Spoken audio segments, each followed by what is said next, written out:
What if the meaning of our lives isn't given to us, but something we create? What kind of symbols can truly represent substantial freedom and the burden of choice?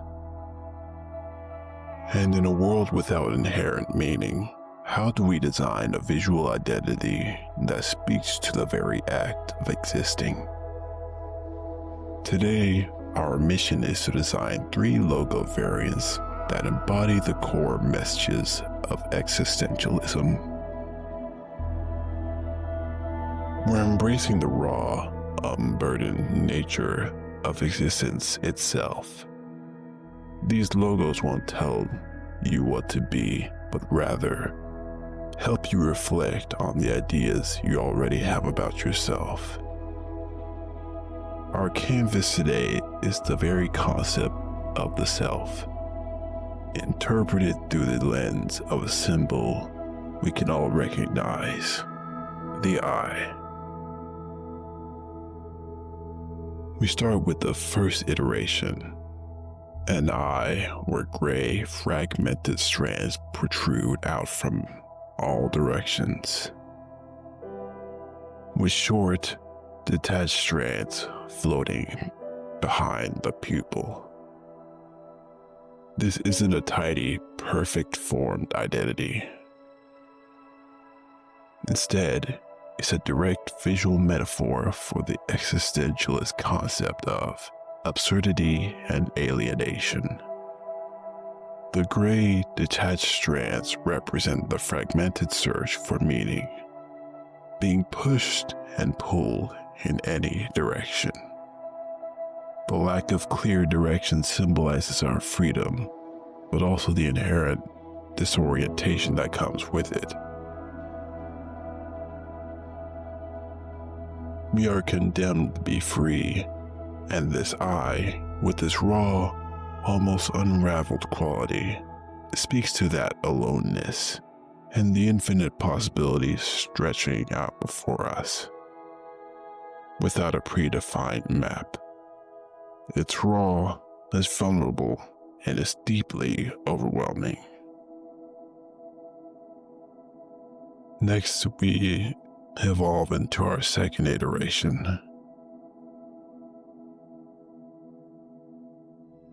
Here, we see curly lines, calculated lines, zigzag lines, and wavy lines all emanating from the pupil, spreading across the eye's surface. The iteration introduces the active process of creating meaning and navigating freedom. The pupil, the center of our perception, is the origin point. The calculated lines represent reason, the deliberate choices we make, the systems we build in to impose order on the chaos. The wavy lines depict the fluid, ever-changing nature of our being, the constant becoming that never truly reaches a fixed essence. The curly lines speak to the emotional, intuitive, and sometimes chaotic aspects of human experience, the passions, anxieties, and joys we confront. And finally, the zigzag lines embody the sudden turns, the unexpected crises, and the radical choices that define our paths. The moment of bad faith or courageous authenticity.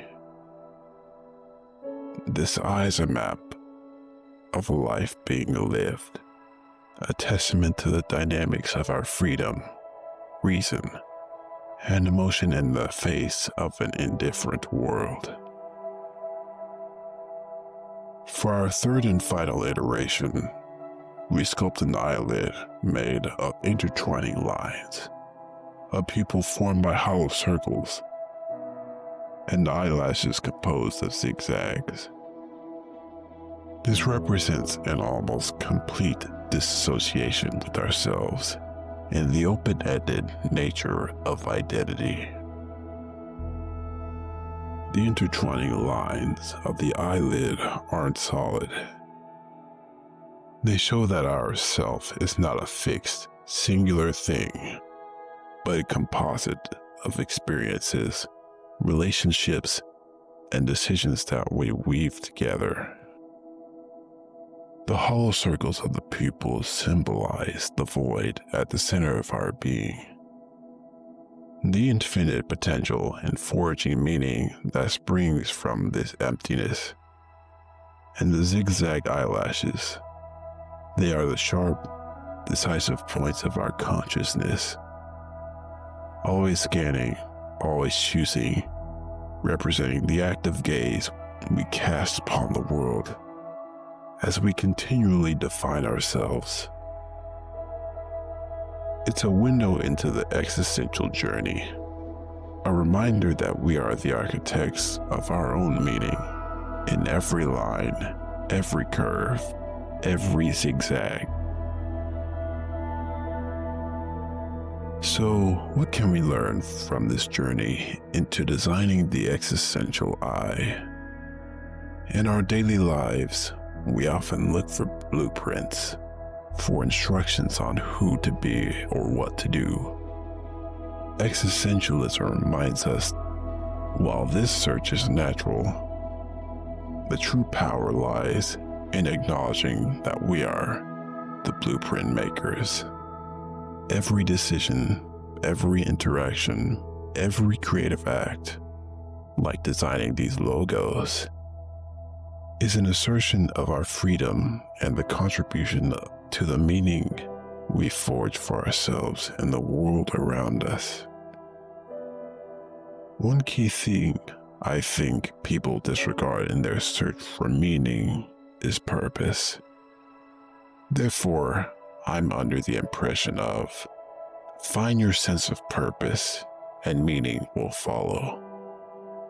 For example, a person who finds fulfillment in volunteer work and helping others is more likely to view meaning as something with the same sentiment. It also plays into the idea of taking a more active role in deciding the meaning of our existence. We can take this as grand philosophical debates, or as the small daily acts of choosing, of becoming, of taking responsibility for the unique design of our own existence. Just as his logo began with abstract concepts and took shape through deliberate choices, so too does our life. We are the designers of our own meaning, sketching our essence into the world. One choice, one creation at a time. So my question to you is, what is the meaning of your life? If you enjoyed this blend of design and philosophy, be sure to like and subscribe for more explorations in the visual language of thought. Thank you for watching, and as always, stay mindful, stay creative.